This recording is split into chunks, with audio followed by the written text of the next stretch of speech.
Guess what? Do you think that playing it safe is a winning strategy for this game called life?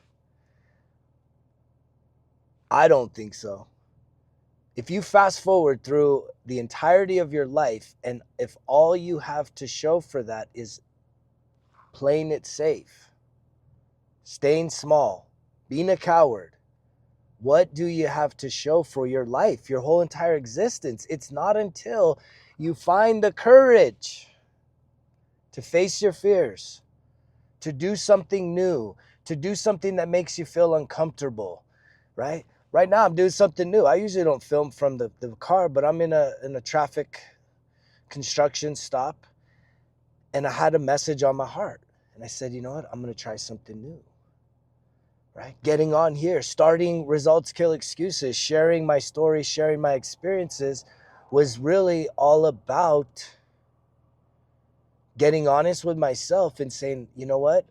I believe in the process that I've been through, and now I want to help other people elevate their experience, feel that they're not alone, because there was many times that I felt completely alone, unsupported. And when we feel alone, we are so much more likely to give in to the fear, to give in and to play small, to play it safe, to do what we think is safe. But when you get to the end of your life, if all you ever did was play it safe, you made it to the end, but what stories do you have to tell?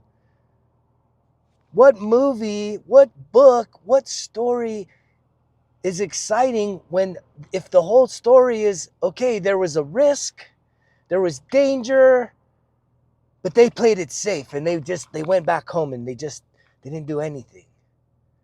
I get so inspired because I know that this message is reaching people. You're one of those people. And if I'm reaching you and you're hearing me, hearing is in the heart.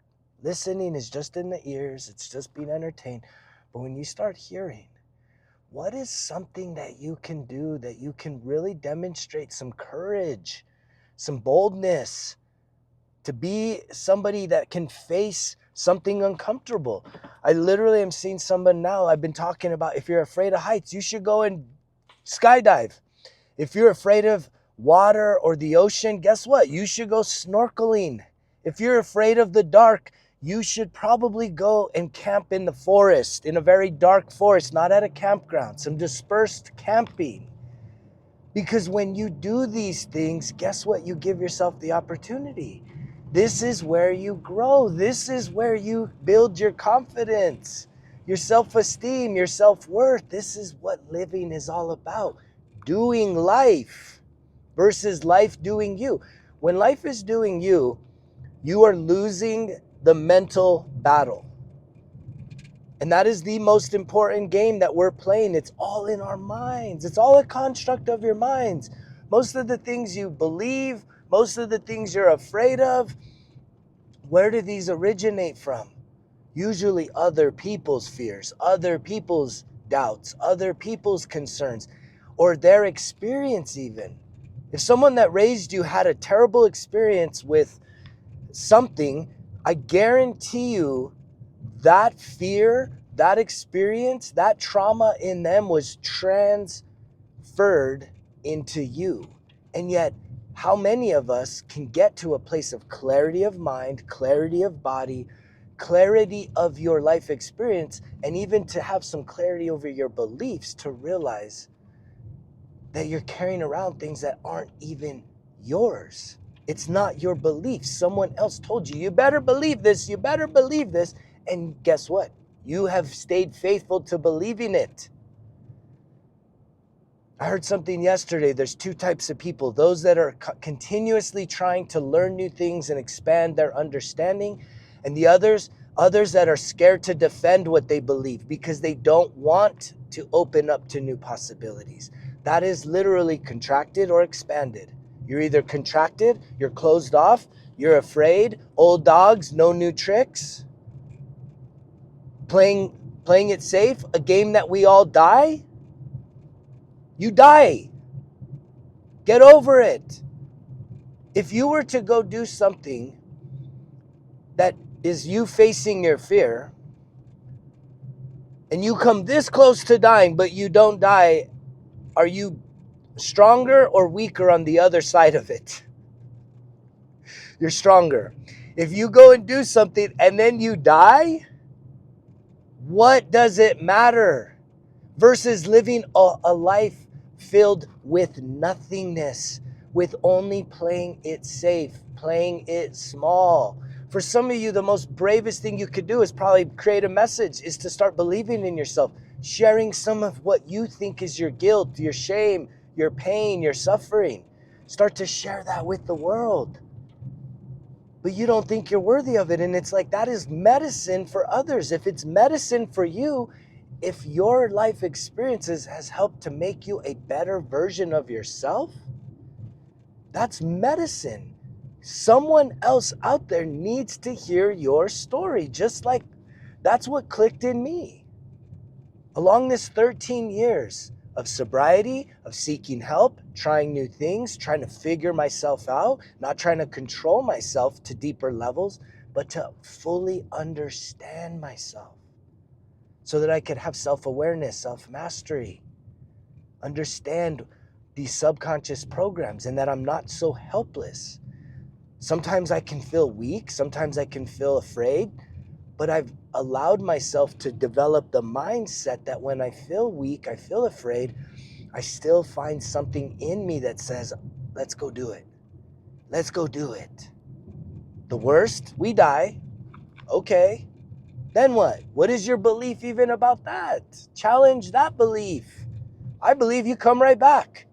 And I believe everyone that's here that would be so sad with your absence, they all needed you to be absent so they could go through their own learning experience to realize that that codependency of needing and having to have someone was their lesson to grow and to expand into being their true and authentic self, because maybe your influence was keeping them small, wasn't allowing them to fully bloom and blossom into the greatest version of themselves, which should be all of our goal, to be the best version of yourself, to become better every single day, little by little, 1% better. And if you're looking for something to help you along that path, or to get started along that path, guess what? I've got the very thing for you, the greatest resource for you.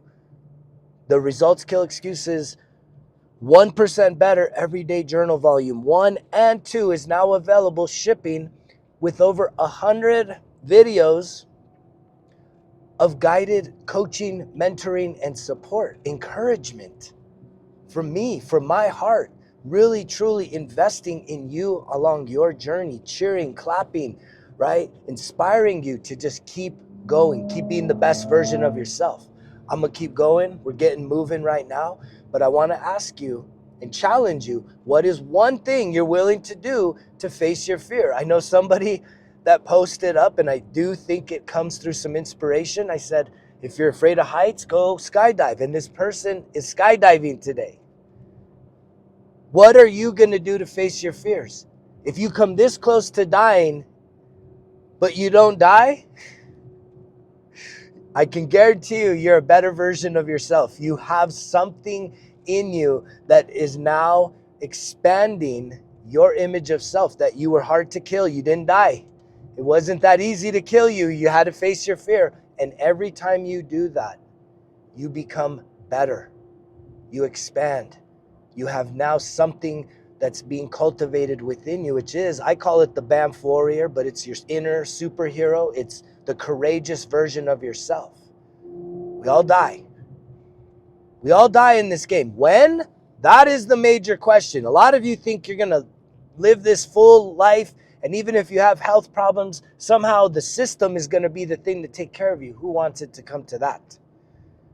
You should be living life to the fullest, not living life recklessly, not living life in a way that is self-sabotaging. You should be living life on life's terms, which is sobriety, no escape routes, and truly doing all that you can, being all that you can with everything that God has given you. In that, you will be authentic. You will feel true to yourself. When you have to use things to make yourself have a stimulation of happiness, of joy, when you need other people to feel the joy, when you're sitting there in this unfulfilled desire, waiting for something, when this happens, then I'll feel happy. That's what desire is. It's you've written a contract to yourself that you won't be happy until something happens and you're sitting there stuck. That's bullshit. You need to tear that contract up, burn that motherfucker, and start taking action. And the way that you take action is trying new things. The more new things that you open yourself up to try, the greater the expansion of growth. Because you will start to figure out who you are. Not who you've been, who you truly are. I love you. You know the drill. Results kill excuses. Because if it was easy, it wouldn't be worth it. Greg's out.